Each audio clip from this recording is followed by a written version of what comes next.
बहिणींना मी एक वचन देतो आणि मला बहिणींनी पण वचन द्यायचं।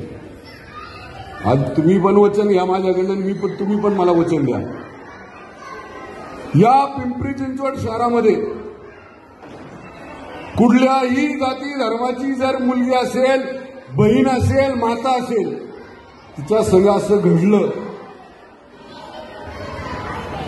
तर आपण सगळा विचार बाजूला ठेवायचा आणि त्यांनी सांगितलं कोर्टात न्याय देईल।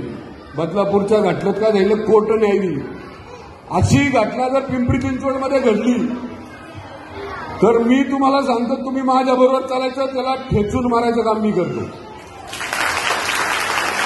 त्याला ठेचून मारायचं काम मी करतो, तुम्ही माझ्याबरोबर चालायचं।